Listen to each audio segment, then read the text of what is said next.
قال النبي صلى الله عليه وسلم إذا دخل رمضان فتحت أبواب الجنة وغلقت أبواب النار وسلسلة الشياطين المتمردين أو كما قال عليه الصلاة والتسليم۔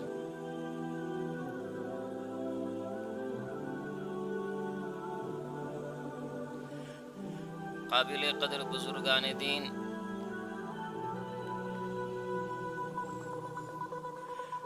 انسان کی کامیابی و کامرانی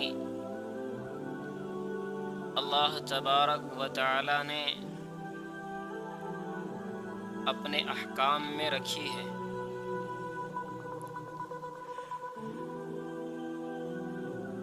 وہ بندے کامیاب ہیں جو اللہ تبارک و تعالی کے احکام کو ماننے والے ہیں اور ان پر عمل کرنے والے ہیں۔ اللہ تبارک و تعالی کے احکام کو اپنی جان سے زیادہ، اپنے مال سے زیادہ اور ہر شے سے زیادہ محبت کرتے ہوئے اس کو پورا کرتے ہیں، ان کو مومن کہتے ہیں، ایمان والا کہتے ہیں۔ اور اللہ تبارک و تعالی نے فرمایا قد افلح المؤمنون، یقیناً ایمان والے کامیاب ہیں۔ اللہ تبارک و تعالی نے انسان کی دنیا کے اندر کامیابی کی پہچان بتلائی کہ اگر وہ ایمان والا ہے تو وہ دنیا میں بھی کامیاب ہے اور آخرت میں بھی کامیاب۔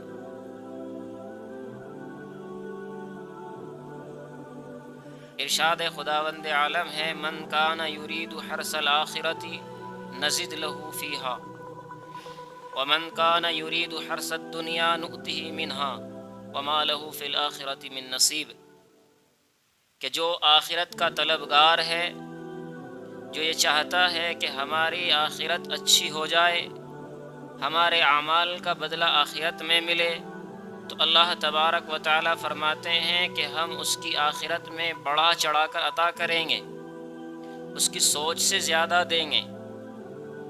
لیکن جو انسان دنیا کا طلبگار ہے، جو صرف دنیا چاہتا ہے، تو اللہ تبارک و تعالی فرماتے ہیں ہم اس کو اتنا عطا کرتے ہیں جتنا چاہتے ہیں، لیکن آخرت میں اس کا کوئی حصہ نہیں ہوتا۔ تو ایمان والے کو دنیا میں بھی اللہ تبارک و تعالی نوازتے ہیں اور آخرت میں بھی نوازتے ہیں۔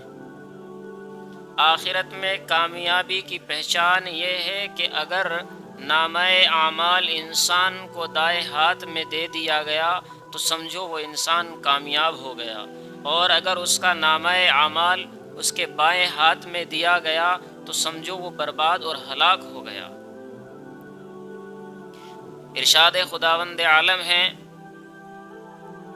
وَأَمَّا مَنْ أُوتِيَ كِتَابَهُ بِيَمِينِهِ، کہ جن ان لوگوں کو ان کا نامہ اعمال دائیں ہاتھ میں دیا جائے گا تو وہ خوشی خوشی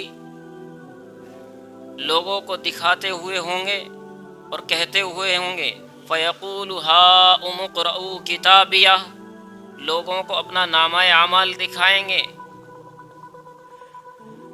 لوگوں سے کہتے پھریں گے کہ پڑھو یہ میرا نامہ اعمال ہے۔ فی جنت عالیہ، اللہ تبارک و تعالی ایسے لوگوں کو بلند و بالا جنت عطا فرمائیں گے۔ وَأَمَّا مَنْ أُوتِيَ كِتَابَهُ بِشِمَالِهِ، رہا مسئلہ ان لوگوں کا جن کے نامہ اعمال بائیں ہاتھ میں دیے گئے، تو ان کی حالت اپنے نامہ اعمال کو لے کر یہ ہوگی، وہ یہ کہتے پھریں گے کہ کاش ہمارا نامہ اعمال ہمیں دیا ہی نہیں جاتا، کاش ہمیں ہمارا دفتر، ہمارے اعمال کا رجسٹر ہمیں دیا ہی نہیں جاتا۔ ہائے ہم ہلاک ہو گئے، یا لیتہا کانت القاضیہ، افسوس کریں گے۔ اس نامہ اعمال کے اندر انسان کے ہر اچھے برے، چھوٹے بڑے، ہر وہ گناہ موجود ہوں گے جو اس نے چھپ کر کیے ہوں گے، ظاہراً کیے ہوں گے، ایسی جگہ کیے ہوں گے جہاں کوئی خداوند عالم کی ذات کے علاوہ اسے نہ دیکھ رہا ہو۔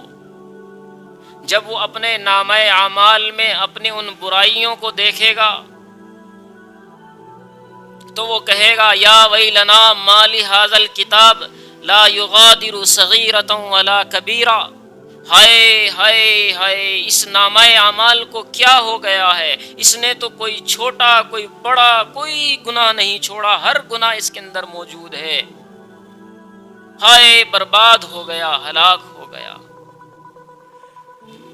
لیکن معزز سامعین اعظام، اس کا یہ افسوس کرنا، اس کا یہ حسرت اور ندامت کرنا اب کسی کام نہ آئے گا۔ کیوں؟ کیونکہ وہ دنیا جزا کی دنیا ہے، وہ اعمال کی دنیا نہیں ہے۔ وہاں انسان کو انسان کے اعمال کا بدلہ دیا جائے گا۔ اعمال انسان کو اس دنیا میں کرنے ہیں، اس دنیا کے بعد جو آخرت کی دنیا ہے وہ دنیا انسان کے لیے بدلے کی دنیا ہے۔ وہ اچھا اعمال کرے گا تو اچھے اعمال کا بدلہ ملے گا، برے اعمال کرے گا تو برے اعمال کا بدلہ دیا جائے گا۔ اس لیے وہاں پر کوئی انسان کوئی عمل نہ کر سکے گا، اس لیے وہ اپنے نامہ اعمال کو دیکھ کر افسوس کرے گا کہ یہ کیا ہو گیا ہے، ایسے گناہ بھی لکھ دیے جو میرے سوا کسی نے نہیں دیکھے، کوئی تھا ہی نہیں۔ ہر چھوٹے سے چھوٹا گناہ بھی رجسٹر کے اندر، دفتر کے اندر موجود ہوگا۔ تو اس افسوس کے دن سے پہلے چاہیے ہمیں کہ ہم اپنے اعمال کو صحیح کر لیں۔ اس دن کے آنے سے پہلے کہ ہم افسوس کرنے لگ جائے، ہم یہ کہنے لگ جائے کہ کاش ہم ایک مرتبہ سبحان اللہ کہہ لیے ہوتے، کاش ہم اللہ کے سامنے سر کو جھکا لیے ہوتے، کاش ہم نے اللہ کے نام پر صدقہ کیا ہوتا، کاش ہم اللہ کے نام پر کچھ خیرات کر لیے ہوتے کہ جس کی جزا، جس کا بدلہ آج ہمیں یہاں مل جاتا۔ لیکن میرے معزز سامعین اعظام، یہ کاش کسی کام نہیں آنے والا، یہ افسوس کسی کام نہیں آنے والا۔ اسی دنیا میں کرنا ہوگا جو بھی کرنا ہے۔ اچھے اعمال کریں گے تو اچھے اعمال کی جزا پاؤ گے، برے اعمال کرو گے تو برے اعمال کی سزا پاؤ گے، برے اعمال کی سزا پاؤ گے۔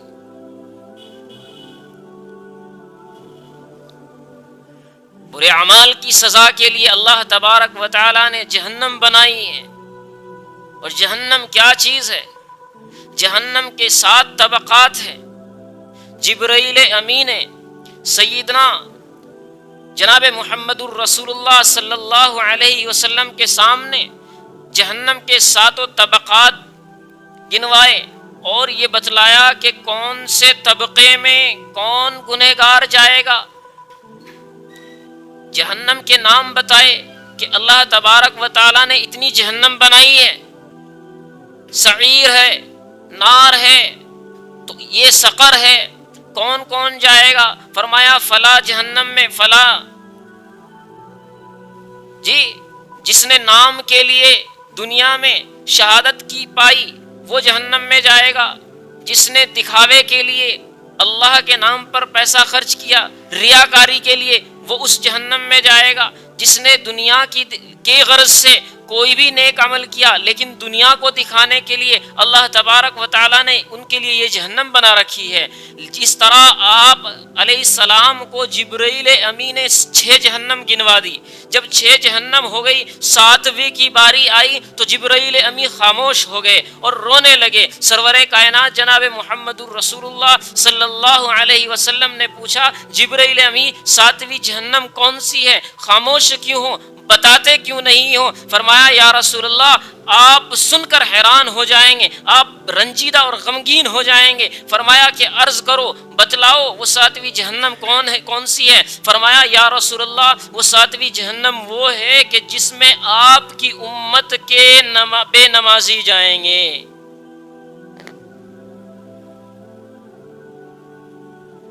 جو سب سے بڑی جہنم ہے۔ اللہ تبارک و تعالیٰ نے یہ تو بے نمازی کی بات ہے، اللہ تبارک و تعالیٰ نے تو اپنے قرآن کریم کے اندر یہ ارشاد فرمایا ہے فویل للمصلین، ویل تو نمازیوں کے لیے ہے، یعنی یہ جہنم کا ایک نام ہے، ایک طبقہ ہے جس کا نام ویل ہے، جو 6 کی 6 جہنم سے زیادہ خطرناک جہنم ہے، اور اس جہنم کے اندر نمازی جائیں گے، بے نمازی نہیں، نمازی جائیں گے۔ یہ تو بڑے افسوس کی بات ہو گئی ہے جی، نماز بھی پڑھ رہا ہے اور پھر بھی جہنم میں جا رہا ہے۔ قرآن کریم کی یہ آیت آگے سنو کیا کہتا ہے اللہ تبارک و تعالی، فویل للمصلین الذین هم فی صلاتہم ساہون۔ نمازی کون سا؟ ویل جہنم کے اندر نمازی کون سا جائے گا؟ اللہ تبارک و تعالیٰ نے فرمایا جہنم ویل کے اندر وہ نمازی جائے گا جو اپنی نماز کے اندر سستی کیا کرتا تھا، اللہ کا نام لیا جا رہا تھا، اللہ کے نام پر ندا دی جا رہی تھی، حی علی الصلاۃ، لوگوں کام چھوڑ دو، آ جاؤ خداوند عالم کے سامنے سر جھکانے کے لیے، ندا جا رہی تھی، آواز جا رہی تھی، لیکن اس نے اپنے کام کو ضروری سمجھا، اس نے سمجھا کہ ابھی بہت وقت ہے، ابھی کافی وقت ہے، ابھی پڑھ لوں گا، اور اس طرح کرتے کرتے اس نے نماز کو قضا کر دیا۔ فرمایا فویل للمصلین، یہ قضا کرنے کے بعد بھی خداوند عالم کی اس جہنم کی یعنی ویل میں جائے گا، کیوں؟ کیونکہ اس نے اللہ کے کام میں، اللہ کے حکم میں سستی دکھائی ہے۔ فویل للمصلین الذین هم فی صلاتہم ساہون، اپنی نماز کے اندر سستی کرنے والے۔ اسی لیے خداوند عالم نے یوں ارشاد فرمایا یا ایھا الذین آمنوا اذا نودی للصلاۃ من یوم الجمعہ، اے ایمان والو جب تمہیں جمعے کی اذان دی جائے، جب تمہیں جمعے کی نماز کے لیے بلایا جائے، پکارا جائے، فاسعوا الی ذکر اللہ، تو اللہ کے ذکر کی طرف دوڑ پڑو۔ اللہ کے ذکر یعنی اللہ کے سامنے سر جھکانے کے لیے دوڑ پڑو اور اپنے سارے کام چھوڑ دو۔ اسی لیے مفسرین کرام نے فرمایا کہ جس انسان نے اذان اول کے بعد یعنی جو اذان جمعے کے لیے ہوتی ہے، اس اذان کے بعد اگر سعی الی الجمعہ نہیں کیا ہے بلکہ وہ خرید و فروخت میں لگ رہا ہے، تو اس کا یہ خریدنا، اس کا یہ بیچنا بھی مکروہ تحریمی ہے۔ بعض نے مکروہ تنزیہ، لیکن مکروہ بہرحال ہے۔ کیوں؟ اللہ تبارک و تعالیٰ نے خود ارشاد فرمایا وَذَرُوا الْبَيْعَ، خریدنا بیچنا کاروبار بالکل چھوڑ دو جب تمہیں اذان دی جائے، جب تمہیں پکارا جائے۔ لیکن یہ بندہ اپنے کاروبار میں لگا رہتا ہے، اپنے مشغلے میں لگا رہتا ہے، تو اس لیے خداوند عالم کے اس فرمان کے مطابق کہ فویل للمصلین، ایسے نمازی بھی جہنم میں جائیں گے۔ اور کون سی جہنم؟ جو سب سے زیادہ خطرناک ہے، جو سب سے زیادہ خطرناک ہے۔ فرمایا کہ سرور کائنات جناب محمد الرسول اللہ صلی اللہ علیہ وسلم نے فجر کی نماز پڑھائی، اور فجر کی نماز پڑھانے کے بعد آپ علیہ السلام کی عادت شریفہ تھی کہ لوگوں سے سوال کرتے، پوچھتے کہ بھائی کسی نے کوئی خواب دیکھا رات میں؟ اگر کوئی رات میں کوئی خواب دیکھتا تو سرور کائنات جناب محمد الرسول اللہ صلی اللہ علیہ وسلم اس کے خواب کی تعبیر ارشاد فرمایا کرتے تھے۔ ایک روز ایسا ہوا کہ آپ علیہ السلام نے سوال کیا عادت شریفہ کے مطابق، بھائی کسی نے کوئی خواب دیکھا رات؟ تو سب نے انکار کیا کہ یا رسول اللہ کسی نے کوئی خواب نہیں دیکھا۔ ارشاد فرمایا کہ میں نے آج ایک خواب دیکھا ہے، اور یاد رکھو نبی کا خواب حقیقت ہوتا ہے، نبی کا خواب حقیقت ہوتا ہے، وہ خواب نہیں ہوتا، وہ حکم الہی ہوتا ہے۔ جیسا کہ سیدنا ابراہیم علیہ السلام نے خواب میں دیکھا کہ میں اپنے بیٹے اسماعیل کو ذبح کر رہا ہوں، وہ خواب میں دیکھا تھا لیکن حقیقت میں انہوں نے ایسا عمل کیا ہے، کیونکہ نبی کا خواب نہیں، وہ در حقیقت اللہ کا حکم ہوتا ہے، وہ در حقیقت بعینی ہی حقیقت پر مبنی ہوتا ہے۔ اسی لیے سرور کائنات جناب محمد الرسول اللہ نے خواب دیکھا، فرمایا کہ میرے پاس دو فرشتے آئے اور مجھے اٹھا کر لے کر چل پڑے ہیں، اور میں چلا ہوں ان کے ساتھ، تو میں چلتے چلتے میں جہنم کی طرف سے گزر رہا ہوں، تو میں دیکھتا کیا ہوں کہ کچھ لوگ ہیں جس میں مرد ہیں، جس میں عورتیں ہیں، اور ننگے بدن ہیں، سارے مرد ننگے ہیں، ساری عورتیں ننگی ہیں، اور آگ میں جل رہی ہیں، اور آگ کی لپٹیں ایسی ہیں کہ جب آگ اوپر اٹھتی ہے تو وہ جہنمی، وہ آگ میں جلنے والے مرد عورت اسی آگ کے شعلے کے ساتھ اوپر اٹھتے ہیں اور قریب ہوتے ہیں کہ وہ جہنم سے باہر نکل جائے، لیکن ایسا ممکن نہیں ہے کہ اللہ تبارک و تعالیٰ نے جس کو جہنم میں داخل کر دیا وہ ذرہ برابر بھی باہر نہیں آ سکتا، لیکن آگ کے شعلے اتنے اونچے، اتنے بلند ہوتے ہیں کہ وہ جہنمی، وہ ننگے مسلمان، وہ ننگے مرد عورت جو بھی جہنم کے اندر ہے، وہ آگ کے ساتھ اوپر اٹھتے ہیں، اور جب وہ آگ زمین پر نیچے واپس جاتی ہے تو وہ بھی آگ میں واپس نیچے چلے جاتے ہیں۔ میں نے پوچھا جبرائیل امی یہ کون ہیں، یہ کون لوگ ہیں؟ فرمایا یا رسول اللہ یہ آپ کی امت کے زناکار لوگ ہیں، یہ وہ لوگ ہیں جو بے حیائی کے عمل کیا کرتے تھے، یہ وہ مرد عورت ہیں جو زنا کیا کرتے تھے۔ اللہ تبارک و تعالیٰ نے ان کو یہ سزا دی ہوئی ہے۔ فرمایا کہ میں آگے چلا تو میں دیکھتا کیا ہوں کہ کچھ فرشتے ہیں اور کچھ لوگ موجود ہیں کہ ان کے منہ میں ایسے ہاتھ ڈالا اور پیچھے گدی تک اس کو چیر ڈالتے ہیں۔ میں نے پوچھا یہ جبرائیل یہ کون لوگ ہیں، ان کے ساتھ ایسا معاملہ کیوں ہو رہا ہے؟ فرمایا یا رسول اللہ یہ آپ کی امت کے وہ لوگ ہیں جو سود کھایا کرتے تھے، بیاج لیا کرتے تھے، سود لیا کرتے تھے، لون لیا کرتے تھے، انشورنس کے ساتھ لون لیا کرتے تھے، اور سود کھاتے تھے، سود دیتے تھے، سود لکھتے تھے۔ یاد رکھو سود وہ عمل ہے، بیاج وہ عمل ہے کہ جس طرح جو بھی اس سود کے معاملے میں انوالو ہوگا، جس طرح بھی شامل ہوگا، اس کو پورا گناہ ملے گا۔ سود لینے والا بھی گنہگار، سود دینے والا بھی گنہگار، سود لکھنے والا بھی گنہگار۔ اسی لیے بینک کے اندر چونکہ سود لیتے ہیں، سود دیتے ہیں، تو وہاں جو کیشیئر ہوتا ہے، وہاں جو بینکنگ کے کام، اکاؤنٹنگ کے کام کرتا ہے، وہ سود لکھتا ہے کہ فلاں آدمی پر اتنا بیاج ہے، فلاں آدمی پر اتنا بیاج ہے، اتنی قسطیں ہیں، یہ سارے سود کے معاملات ہیں۔ تو بینک والا جو لکھ رہا ہے وہ بھی سود کا گنہگار ہے، جو سود لے رہا ہے وہ بھی گنہگار ہے، جو سود دے رہا ہے وہ بھی گنہگار ہے، جو سود کا گواہ بن رہا ہے وہ بھی گنہگار ہے، جو سود دلوا رہا ہے وہ بھی گنہگار ہے۔ یہ سزا ہے کہ اللہ تبارک و تعالی ان کو جہنم کے اندر اس طرح منہ کے اندر بڑے بڑے لوہے کے زنبور سے ان کے چہروں کو اکھاڑ ڈالتا ہے اور گدی تک ان کو چیر ڈالتا ہے، چیر ڈالتا ہے۔ میں نے دیکھا، آگے چلا تو دیکھتا کیا ہوں کہ کچھ لوگ ہیں آگ کھا رہے ہیں، اور آگ کھانے سے ان کے جسم جل رہے ہیں، لیکن پھر بھی وہ آگ کھا رہے ہیں۔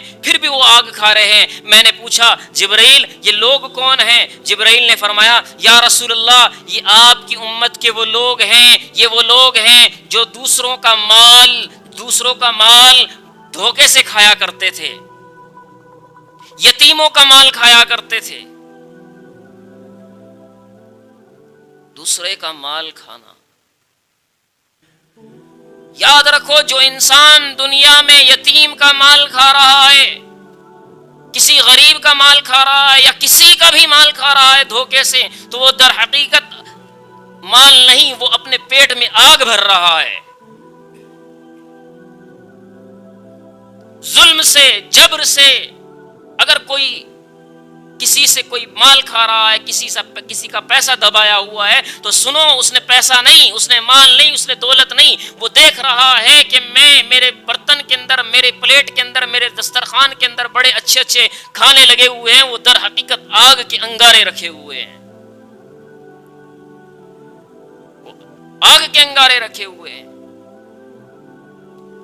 سیدنا سرور کائنات جناب محمد الرسول اللہ ارشاد فرماتے ہیں کہ میں آگے چلا تو میں نے دیکھا کہ کچھ لوگ ہیں، ان کے پاس کچھ کھانا رکھا ہوا ہے اور کچھ مردار میت پڑی ہوئی ہیں، لیکن وہ لوگ وہ اچھا کھانا چھوڑ کر اس مردار کو کھا رہے ہیں، مری ہوئی چیز کو کھا رہے ہیں۔ میں نے پوچھا یہ لوگ ایسے کیوں کر رہے ہیں، یہ کون ہیں؟ فرمایا یا رسول اللہ، یہ آپ کی امت کے وہ لوگ ہیں، یہ وہ لوگ ہیں جو چغلی کیا کرتے تھے، جو چغلی کیا کرتے تھے، ایک دوسرے کی بات لگایا کرتے تھے، اس کی بات اس کو جا کر، اس کی بات اس کو جا کر کے، اس طرح بڑھا چڑھا کر لوگوں کے اندر آپس میں نفرتیں پیدا کیا کرتے تھے، لوگوں میں فساد پھیلایا کرتے تھے، جھگڑے لگایا کرتے تھے۔ تو یہ وہ لوگ ہیں جو آج اچھا کھانا ہونے کے باوجود میت کھا رہے ہیں۔ قرآن کریم کی ایک آیت مبارکہ کے اندر اللہ تبارک و تعالیٰ نے یوں ارشاد فرمایا کہ جو انسان کسی کی چغلی کرتا ہے، غیبت کرتا ہے، تو یاد رکھو وہ چغلی اور غیبت نہیں کر رہا ہے، وہ اپنے مردار بھائی کا گوشت کھا رہا ہے۔ اللہ تبارک و تعالیٰ خود پوچھتے ہیں ایحب احدکم ان یاکل لحم اخیہ میتا فکرہتموہ واتقوا اللہ، کیا تمہیں یہ پسند ہے کہ تم اپنے مرے ہوئے بھائی کا گوشت کھاؤ؟ کیا تمہیں یہ پسند ہے کہ تم اپنے مردار بھائی کا گوشت کھاؤ؟ فکرہتموہ، یقیناً تم اس کو پسند نہیں کرتے۔ تو پھر یاد رکھو، کسی کی چغلی کرنا، کسی کی غیبت کرنا، کسی کے پیٹھ پیچھے اس کی برائی کرنا، یہ ایسا ہی ہے جیسا کہ اپنے مرے ہوئے بھائی کا گوشت کھانا۔ مرے ہوئے بھائی کا گوشت کھانا اتنا بڑا گناہ ہے، اتنا بڑا گناہ ہے۔ معزز سامعین اعظام، اس روایت سے کیا پتا چلتا ہے کہ ان باتوں میں کہ کوئی ہم میں سے ایسا ملوث نہ ہو، کوئی شخص ایسا نہ ہو کہ جو زناکار ہو، کوئی سود کھانے والا نہ ہو، کوئی غیبت کرنے والا نہ ہو، یتیم کا مال نہ کھانے والا ہو، لوگوں کا مال ظلماً نہ کھانے والا ہو۔ اگر یہ عادتیں ہیں تو سنو، اللہ کے رسول کا یہ فرمان آپ کے سامنے میں نے ابھی رکھا کہ وہ ایسا ہے جیسا کہ وہ لوگ وہ موجود ہے، اور یہ ہو کر رہے گا، یہ حقیقت ہے، یہ حقیقت ہے۔ تو ان چیزوں سے بچنے کے لیے، ان آگ سے بچنے کے لیے، کیونکہ اللہ تبارک و تعالیٰ نے خود ارشاد فرمایا یا ایھا الذین آمنوا قوا انفسکم، اے ایمان والو اپنے آپ کو بچاؤ، اپنے آپ کو بچاؤ، وَأَهْلِيكُمْ، اپنے گھر والوں کو بچاؤ۔ کس سے بچاؤ؟ نارا، آگ سے۔ کیسی وہ آگ ہوگی جس سے بچنے کا حکم پروردگار عالم دے رہا ہے، اور یوں فرما رہا ہے وَقُودُهَا النَّاسُ وَالْحِجَارَةُ، وہ آگ ہے جس کا ایندھن انسان ہے اور پتھر ہیں۔ وہ آگ جس کا ایندھن انسان ہے، پتھر ہیں، اور سنو اس آگ پر ہم نے اتنے سخت مضبوط ترین فرشتے لگائے ہوئے ہیں کہ لا یعصون اللہ ما امرہم ویفعلون ما یؤمرون، اللہ تبارک و تعالیٰ کی وہ ذرہ برابر بھی نافرمانی نہیں کرتے۔ اللہ نے جسے حکم دے دیا ہے کہ اسے آگ کے کوڑے لگائے جائیں تو وہ فرشتہ آگ کے کوڑے لگائے گا، وہ انسان جہنم میں آگ کے کوڑے کھا رہا ہوگا اور رو رہا ہوگا، بل بلا رہا ہوگا، لیکن یہ فرشتہ ہے جو سننے کو تیار نہیں ہے، یہ فرشتہ ہے جو دیکھنے کو تیار نہیں ہے، یہ آہو پکا کر رہا ہے، یہ گڑ گڑا رہا ہے، یہ چلا رہا ہے مجھے بچا لے، مجھے بچا دے۔ نہیں نہیں، یہ اللہ کا فرشتہ ہے، اسے اللہ نے لا یعصون اللہ ما امرہم ویفعلون ما یؤمرون، یہ وہ فرشتے ہیں جو اللہ کی نافرمانی نہیں کرتے ہیں، جس چیز کا حکم دیا بس وہی کر رہے ہیں، وہاں رونا کسی کام نہیں آئے آئے گا، وہاں چلانا کسی کام نہیں آئے گا۔ اللہ تبارک و تعالیٰ کے یہ فرشتے اگر کوڑے لگا رہے ہیں تو کوڑے لگائیں گے، اگر آگ میں جلا رہے ہیں تو آگ میں جلائیں گے، کوئی نرمی نہیں ہوگی، کوئی رحم نہیں ہوگا۔ کیوں؟ کیونکہ اللہ کی یہ آگ ہے، اللہ کی پکڑ بڑی سخت ہے۔ معزز سامعین اعظام، اللہ کی اس پکڑ سے بچ جاؤ، اللہ کی اس پکڑ سے اپنے آپ کو بچاؤ، اپنے گھر والوں کو بچاؤ۔ اللہ تبارک و تعالیٰ نے یوں ارشاد فرمایا، یا ایھا الذین آمنوا قوا انفسکم واہلیکم نارا، اے لوگو، اے ایمان والو، اپنے آپ کو بچاؤ، اپنے گھر والوں کو بچاؤ۔ اللہ تبارک و تعالیٰ نے اب سیزن بھی دے دیا ہے، بچنے کا سیزن بھی دے دیا ہے۔ وہ کیا ہے؟ ایک پورا مہینہ دے دیا ہے کہ بچ جاؤ، بچ جاؤ، بچ جاؤ۔ اے اللہ کے بندو، اللہ کی آگ سے بچ جاؤ، بڑی خطرناک آگ ہے جس کا سامنا تمہارے سامنے کرنا بس کی بات نہیں ہے۔ تلفح وجوہہم فی النار، کہ آگ کے اندر تمہارے چہروں کو جھلسا دیا جائے گا اور تمہارے چہرے کے اوپر گوشت کیا ہڈیاں تک موجود نہیں رہے گی۔ اللہ کے آگ سے، اللہ کے عذاب سے بچ جاؤ، اللہ کے جہنم سے بچ جاؤ، اپنے آپ کو بچاؤ۔ اور بچانے کا پورا سیزن اللہ تبارک و تعالیٰ نے دے دیا ہے، پورے 30 دن دے دیے ہیں، جس کا نام رمضان ہے۔ رمضان کسے کہتے ہیں؟ رمضان کہتے ہیں جلا دینے کو، رمضان کہتے ہیں مٹا دینے کو۔ کیا مٹایا جاتا ہے؟ کہ انسان نے 11 مہینے جو اللہ کی نافرمانی کی ہے، وہ اللہ کے لیے صبح سے شام تک بھوکا رہ کر اللہ کو یاد کرتا ہے۔ اللہ تبارک و تعالیٰ اس مہینے کی برکت سے، اس رمضان کی برکت سے اس کے 11 مہینے کے گناہوں کو جلا دیتے ہیں اور ختم کر دیتے ہیں۔ یہ نام ہے رمضان، یہ چیز ہے رمضان۔